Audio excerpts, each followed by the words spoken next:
Happy Wednesday to you all, and thanks for being here on one of the last few days of April. I've had a hard time grasping it all week long that not only is April ending, but obviously with that, next week is the 1st of May.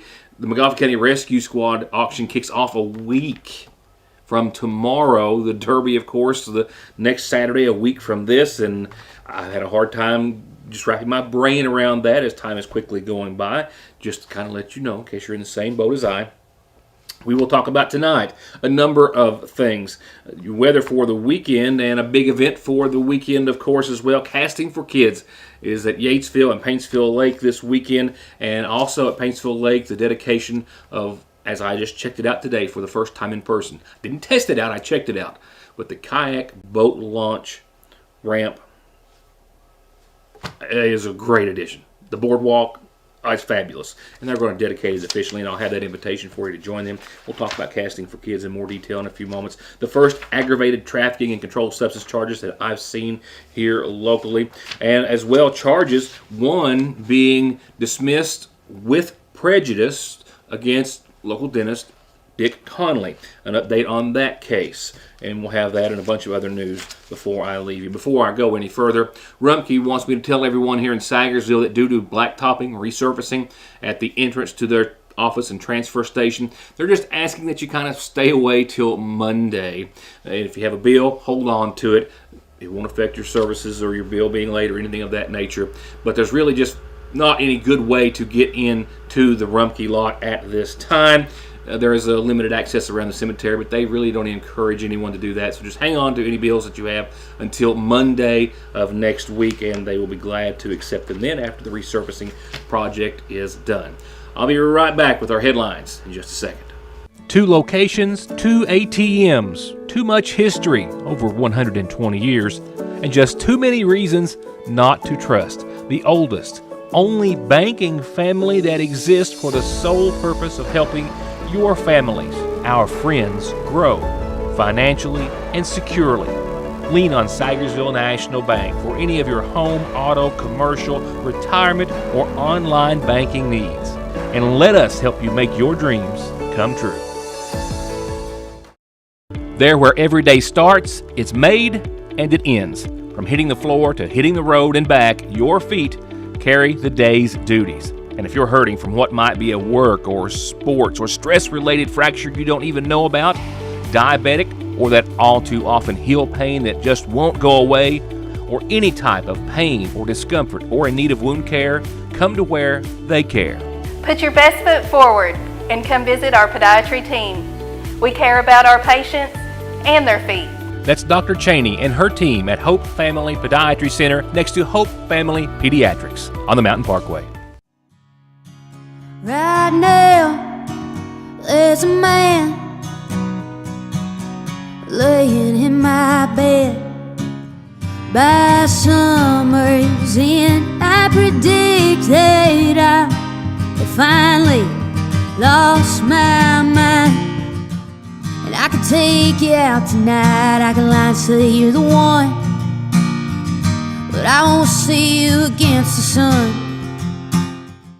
You're looking at another one of those rare opportunities coming up this Saturday. That's right, a liquidation auction. Everything's going to sell this Saturday. All this heavy and farm equipment and so much more up for liquidation auction this Saturday in Johnson County. Auctioneer Brent Tackett will be selling all of this and more this Saturday beginning at 10:21 in Flat Gap. That's 7619 Kentucky Route 1092 in Flat Gap. If you have any questions, call Auctioneer Brent Tackett 496-5877 this Saturday at 10:21 in the morning.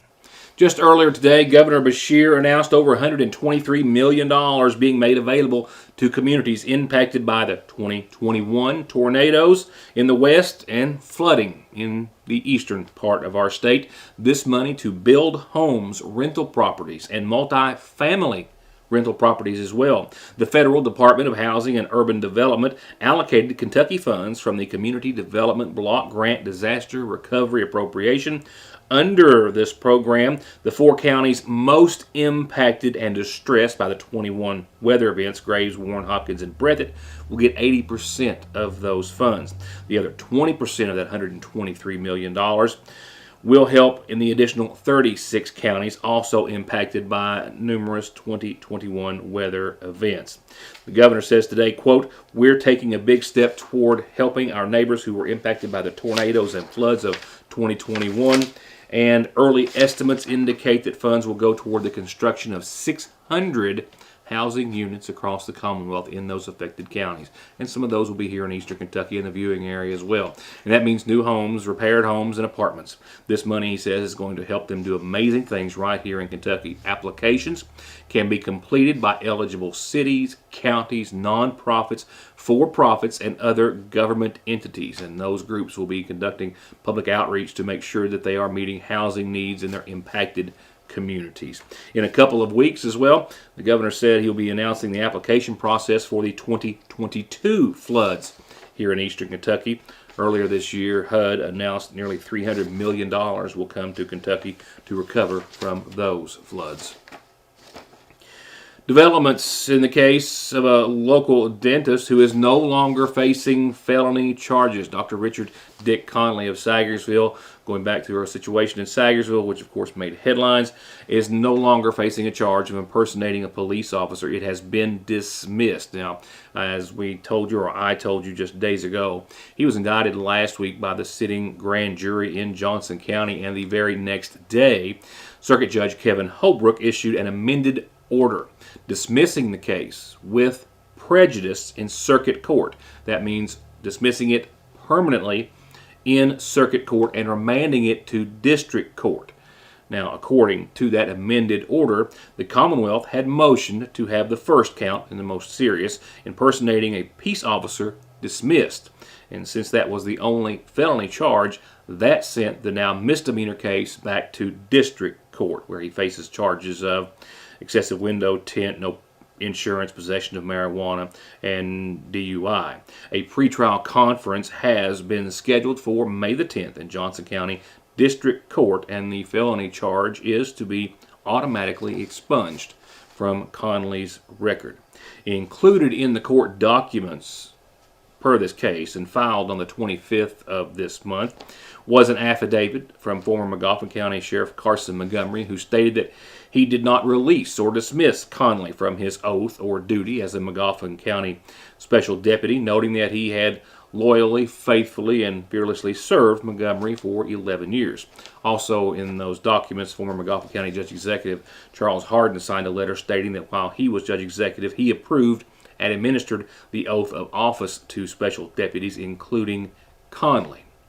This has also brought up another discussion for local sheriffs and anyone who has been made aware of the situation as to Kentucky law, specifically not really dictating as to whether or not one's being bonded or deputized, I should say, ends when the new administration takes over from the previous. And that is now being recognized, I think, and for clarification in a lot of situations. But again, dismissed with prejudice, which means that it cannot be brought back up at a later time. This is the first time I've ever seen here locally, to my knowledge, aggravated trafficking and controlled substance charges. But that is what a Johnson County man is facing after a Kentucky State Police Drug Enforcement Special Investigation Unit has called for.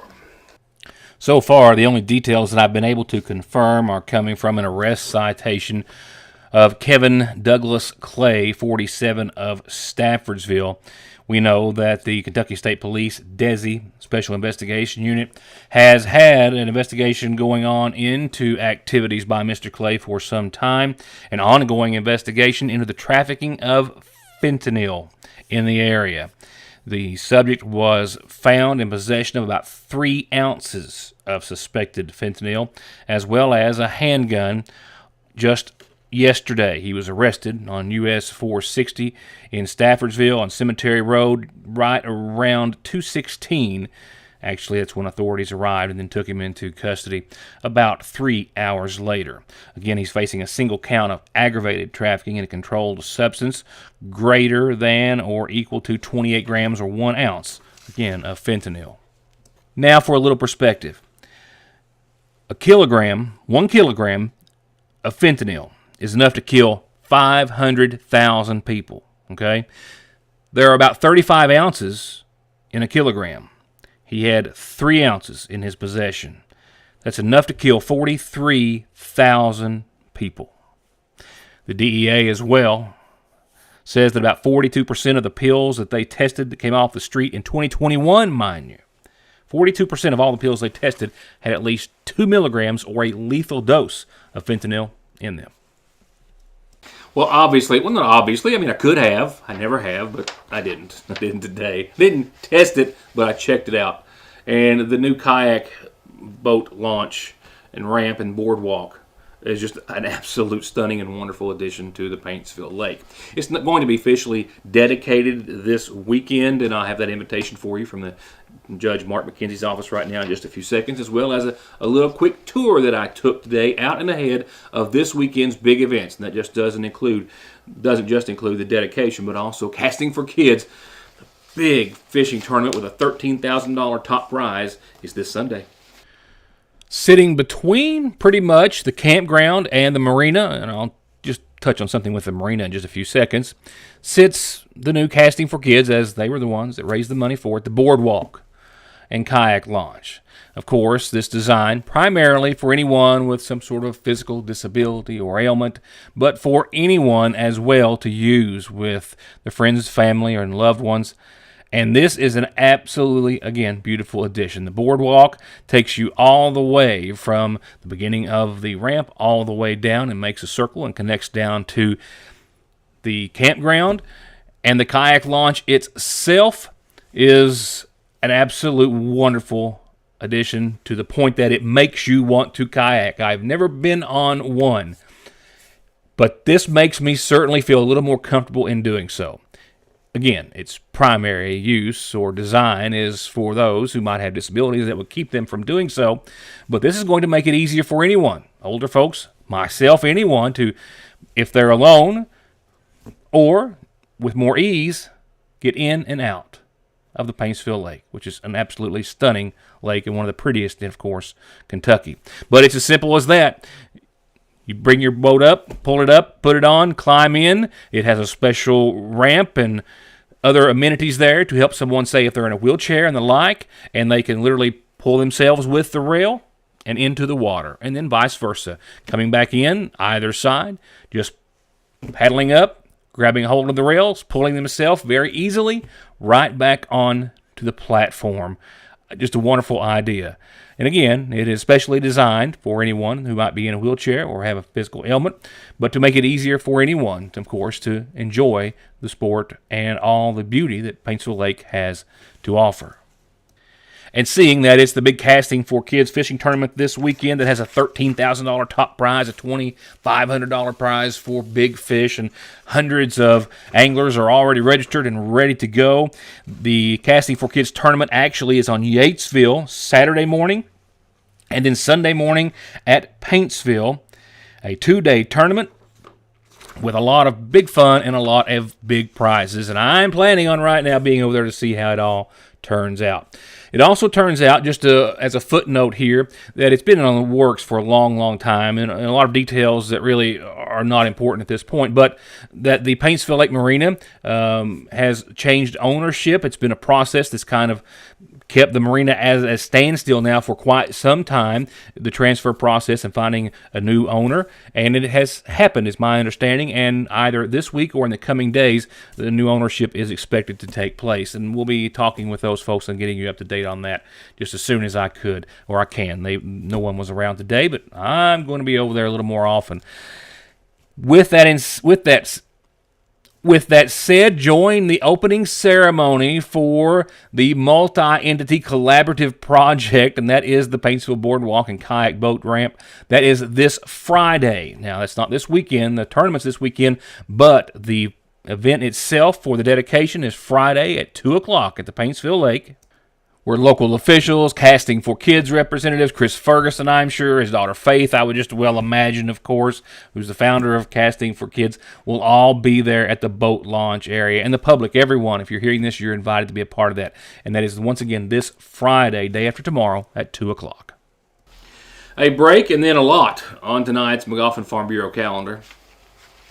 Tired of long-term commitment plans? Then Appalachian Wireless has the new plans for you. No credit check, no contracts, and most of the features are postpaid. It's Forward Pay, the simpler way to do wireless on the region's premier cellular provider. And it starts as low as $19.99 per month for unlimited talk and text. At 5 gigabytes of data for only $29.99 per month. Or at 10 gigabytes of data for only $39.99 per month. Or go with unlimited data starting at $64.99 per month with 25 gigabytes of high-speed data before being throttled. Because we are you. We are Appalachian Wireless. McGoffin Farm Bureau and manager Doug Green are proud to welcome Agent Jeff Salyer to the agency. Jeff's lifelong knowledge of the community and our people make him an immediate asset for all of your auto, home, life, commercial, and retirement investments. They're waiting for your call or visit at McGoffin Farm Bureau. Spring is always the most colorful season of the year at the seasonal shop. Come see for yourself. Gorgeous new clothes for everyone. Bright, flowy tops and dresses. Something perfect for Easter.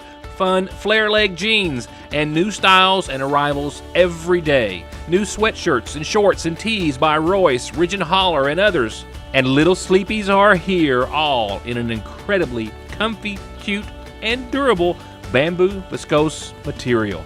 All this and so much more that you just have to see this spring at the seasonal shop. There's no missing that this is the new McFarland and Tinker Law Office location on the Mountain Parkway in the former Farm Bureau building in Sagersville, just like there's no denying that their nearly 60 years of legal experience has won their clients millions and millions of dollars in disability, auto accident, and wrongful death cases. It's where your case matters to you and to us. McFarland and Tinker. Also, Griffey approved. Here's what I've got on tonight's McGoffin Farm Bureau calendar. Another tournament coming up, the 11th annual bass fishing tournament hosted by the Elk Creek Free Will Baptist Church, Saturday, May the 6th, a week from this Saturday, down off Cave Run, down off Clay Lick Boat Ramp, 5480118. If you have any questions about entering or the like, $1,000 for first place, $100 every hour for the big fish. Call Tammy Hensley, 5480118. If you have any questions, they're going to blast off at 7 o'clock that morning. And tomorrow at the McGoffin County Health Department, I'm told, is the Kentucky Moms inviting you to a community baby shower, ladies, at 1 o'clock at the McGoffin County Health Department. All expecting mothers and mothers up to 6 months are invited to attend. Big community baby shower tomorrow at the Health Department here in McGoffin County. Mark it down, next Thursday, National Day of Prayer, recognized here in Sagersville, noon to 1 at Sagersville City Park. The McGoffin County Rescue Squad Media Auction kicks off a week from tomorrow. Thursday, Friday, and Saturday. We'll be talking much more about it in the coming few days. Call 349-5500 or 496-7981 if you haven't heard from a squad member yet and would like to help support them. And call me or get that information on your announcement or birthday or anniversary to me any way you can so I can tell indeed everyone about it. And we will make sure everyone knows what you have going on or whose special day it is. From there, we'll go on to funeral service announcements tonight. First off, we'll begin, as these announcements are brought to you nightly by our friends at the McGoffin County Funeral Home, with a reminder of services to be held this Friday at 1 for 78-year-old Harold Gene Adams of Sagersville. He passed away Sunday, the son of the late Rex Adams and the late Martha Adams Gilbert. He's survived by son Terry Adams and daughters Sheila Perkins, Sherry Fletcher, Carol Fletcher, Sally Cole, and Dixie Caldwell, brothers Ronnie and Junior, and sisters Audrey Gilbert, Wanda Gilbert, 26 grandkids, several great-grandchildren, and great-great-grandchildren. Funeral services this Friday at 1 from the Sagersville Pentecostal Church of Christ. Friends can visit the church this evening and all day tomorrow for visitation. Services have been set for this Saturday at 1 for Charles Wesley Conley II, 29 of Ashland, formerly of Sagersville. He passed away Monday of this week at his home. The son of Charles Wesley Conley and Jane Singh. He's survived by his parents, daughter Leslie Nicole Pennington, Sisters Teresa Stanley, Destiny Conley, Alyssa Conley, Tammy Tackett, brothers John and Adam and Robert and Anthony Conley, and a special friend, Cassie Vance.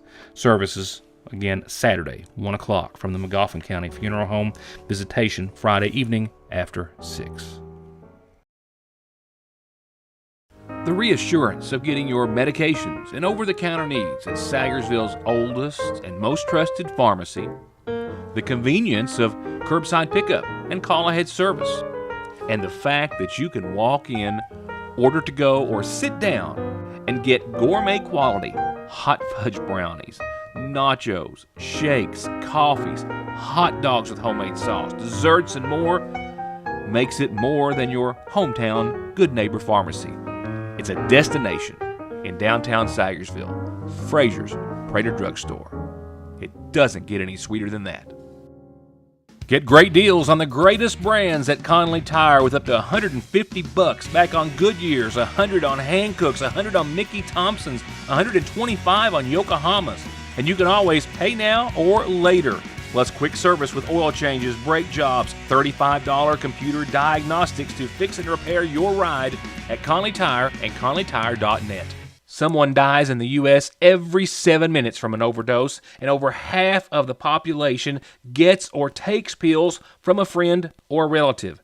And about 46 million and counting are exposed to narcotics in their drinking water. So don't toss them, flush them, or leave them lying around. Safely dispose of your unneeded meds anytime at Parkway Pharmacy, where you can always talk to a pharmacist when you need one. To be honest, this drew me in because I consider myself, at least to some level, be a gearhead, fascinated with cars and their workings and the like. But it has a Kentucky twist at the end that I thought was very, very cool. And it's not just the only cool factor about this. In a world, certainly a country that is continuing to go electric, abandoning gasoline-powered vehicles, Toyota has often been ridiculed for not always going in that same direction, but blazing their own trail, and they have done so with a new hydrogen power plant that looks to be slated to be built right here in Kentucky. And, of course, that means at Georgetown by a lot of McGoffin and Johnson County hands, I am sure, at some point. Toyota is. They get a hard time in the press and public for investing a lot of resources into hydrogen technology when everyone else is going battery and electric. But it looks like it might be starting to work for them. A publication called Autoblog had this story that I came across talking about how Toyota's Zero Emissions Powertrain, or ZEP, as it's called for short, has just been given the go-ahead for commercialization by the state of California, which, as we all know, has the strictest of emissions laws and regulations. It is a kit that seeks to swap out diesel engines on heavy-duty Class 8 vehicles like semis and buses for hydrogen fuel cells. Now, this is equipping new trucks, not converting existing diesel trucks. But even, as we all know, range anxiety with electric cars is a big problem, a big thing that keeps folks away from them possibly, sometimes price too, of course. Reviews like the F-150 had, if you're a gearhead of any sort, and you've seen the towing reviews on the F-150 where it just didn't make it very far with a load. But with hydrogen fuel cells, they say that they've already seen them to be proven to be more powerful than diesel, certainly much more efficient, that they refuel faster and maximize all important uptime, and that they are lighter. And a hydrogen fuel cell truck will also outrun a conventional diesel, and they've gotten quite peppy, we'll say, here after the last few years. The ZEP kit is a hydrogen fuel cell solution that produces electricity and water. They've been testing it. The range keeps getting longer and longer, and they collaborated with Kenworth to build 10 prototype trucks using the T680 as a base, and it has worked very, very well for them. And now that ZEP is certified, production, I don't have the date, but is, I'm told, or read at autoblog.com, scheduled to begin at Georgetown in the future. Up next, your Licking Valley RACC Outlook, which has us looking out for, I hate to say it, with a lot going on this weekend, or any weekend, a lot of rain compared to little sun. We've had a pretty nice week. We're still below par temperature-wise, and we are throughout the entire 7-day as well. And we do have still a storm system rolling in tomorrow night into your Friday, lingering into your Saturday. But the good news is shower chances are much more minute for the weekend. I think we're going to see the brunt of this beforehand. Let's start with tonight. Partly cloudy, nighttime lows around 36, northwesterly winds that were 3 to 4 will be becoming calm over the course of the rest of your Wednesday evening. Tomorrow, I think we'll see more clouds than not, maybe a little sun at the onset. Clouds are going to increase throughout the day. And after 5 or so tomorrow evening, we'll see about a 30% chance of showers. During the overnight, this system is going to roll through, and we will see showers and maybe some thunderstorms, mainly after 10 tomorrow night. We'll see around 54 degrees for nighttime lows. We could see between 1/2 and 3/4 of an inch of rain across the board during the overnight, Thursday night into your Friday. And Friday, the rains stick around. That's a fat 100% right there on both days. Thursday night during the overnight, and 100% chance of showers and maybe some storms Friday as well. Temperatures Friday will clock up to around 71, winds out of the south up to 20, 23 miles per hour or so, but maybe another 1/4 to 1/2 inch of rain during the day on Friday, maybe less than 1/4 of an inch Friday night, unless you get under a thunderstorm, which could happen. And again, 71 and 52 for your high and your low. Good news is right now is that even though we have shower chances in the forecast for the weekend, not all that bad. So it might work out well for casting for kids and everything going on this weekend. The dedication Friday at the Paintsville Lake, I'm not quite certain about, but nevertheless, Saturday, 71 and 51 for your high, for your low. We do have a 30 to 50% chance of showers, and it's going to be a bit breezy, but nothing like tomorrow night and definitely into your Friday. Latter half of your weekend, pretty much the same. Upper 60s, some sunshine and some shower chances on your Sunday. And kind of like we started off, I think every week like clockwork here for I don't know how many, we'll take a hit temperature-wise at the start of the week and drop down to 56 for your high, mostly sunny, a slight chance to the tune of 20% of showers on your Monday morning. Otherwise, partly sunny and 60 thereafter on your Tuesday, and getting all the way back up to 67 on your Wednesday with a lot of sun. And let's hope that that upward trajectory keeps on going this time and stays going in that direction until we get to where we should be. Fingers crossed.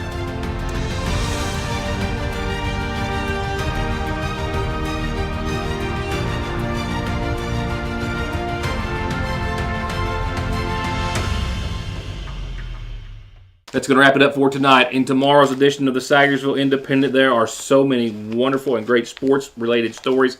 Our Throwback Thursday page is another winner, as it always is, and some important headlines. I hope you'll have one firmly in your grasp. This is not it, in your grasp. This is not it, of course. This is last week's, as we're still right now getting depressed.